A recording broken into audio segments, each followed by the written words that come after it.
She dazzled on screen, but died alone with a note that simply read, "I'm coming, mama." He dated starlets, then vanished into a Vegas penthouse with tissue boxes for shoes. These weren't just Hollywood legends. They were rebels who refused to marry and took their reasons to the grave. Ramon Navarro was the smoldering heartthrob of the silent era, immortalized in Ben-Hur. But off-screen, he lived a life torn between faith and identity. Born into a devout Mexican Catholic family, Navarro quietly pursued relationships with men, while publicly posing as the Latin lover studios demanded. He confessed to priests, wept over guilt, and begged for absolution he was never granted. Hollywood profited from his image, but refused to protect the man behind it. As talkies took over, his career crumbled, and so did his spirit. Then, in 1968, a tragic ending. Two young men, high and desperate, invaded his Los Angeles home. Believing he had hidden cash from his glory days, they tortured the 69-year-old actor to death. Tabloids salivated, reducing his legacy to a scandal. But Navarro's story isn't just a tragedy. It's a cruel reminder of what Hollywood demanded in silence, and what it cost those forced to play along. Greta Garbo was the original Hollywood enigma. With eyes that could silence a room and a presence that felt carved from moonlight, she captivated the world. But off-screen, she built walls no one could climb. While her characters fell deeply in love, Garbo herself recoiled from it. She once fled to a bathroom to escape a marriage ultimatum from her co-star John Gilbert. Her most famous line, "I want to be alone," became her armor.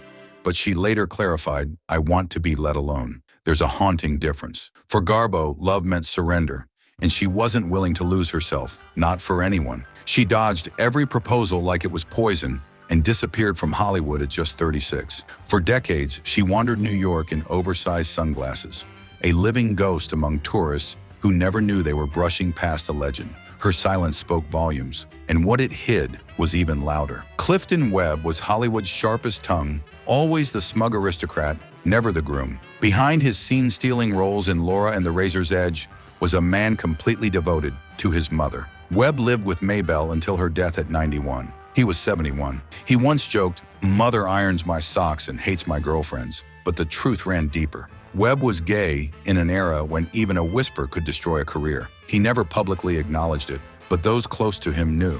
Marriage wasn't just unlikely, it was unthinkable. On his deathbed, Webb's final words weren't dramatic or poetic. He simply gasped, "I'm coming, mama," as though she were waiting just off stage, martini in hand. His bachelorhood wasn't just a private choice, it was a survival strategy in a town where image ruled everything. And he played the role of the elegant outsider until the curtain finally dropped. Agnes Moorehead could command a screen with just her voice, icy, precise, unforgettable. Best known as the spell-casting mother in Bewitched, she was far more mysterious off-camera. Agnes never married, but for over 4 decades, she shared her home and her life with Eleanor Scott, a former dancer turned trusted companion. They adopted a son, hosted lavish parties attended by Hollywood elites, and traveled the world together.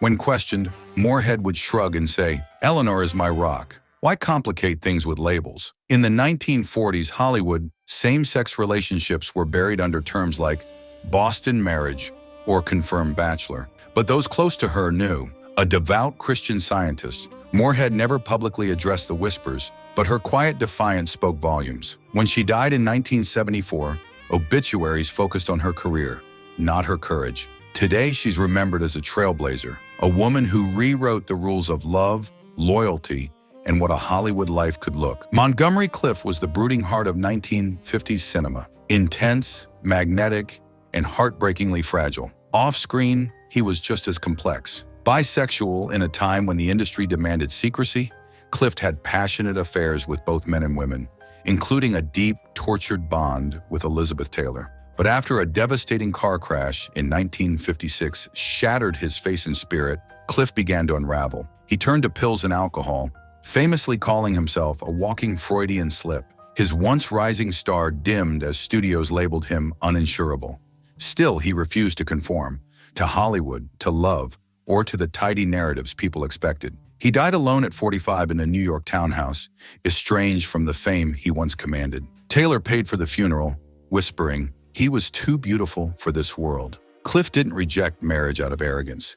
He simply couldn't fit his jagged truth into a world demanding clean lines. William Haynes was a silent film star with matinee idol looks and a defiant streak that cost him everything, except his integrity. At the height of his fame, MGM gave him an ultimatum: leave his boyfriend Jimmy Shields and marry a studio-approved starlet or be blacklisted. Haynes didn't flinch. "I'm no actor off-screen," he reportedly said, and walked away from Hollywood forever. What followed was a reinvention worthy of the movies. He became one of the most sought-after interior designers in Beverly Hills, styling homes for the Reagans and Joan Crawford. He and Jimmy stayed together for 50 years, hosting secret parties where closeted stars could breathe easy for a night. When Haynes died in 1973, Jimmy followed soon after, leaving a note that read, "I go to join Bill." Their story, once erased, now stands as a symbol of quiet rebellion and lasting love in an industry that demanded mass and punished truth. Tallulah Bankhead was a walking scandal in pearls and a southern drawl. She didn't just break the rules,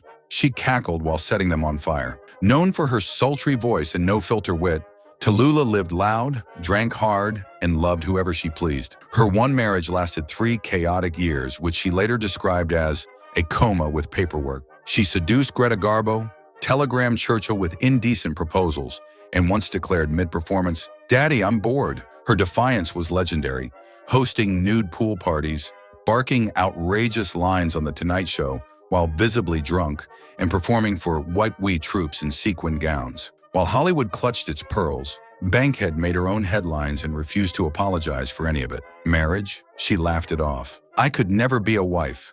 I can barely be a human being." Tallulah didn't need commitment. She needed chaos, champagne, and a spotlight she could shatter with a single wink. Howard Hughes wasn't just a billionaire.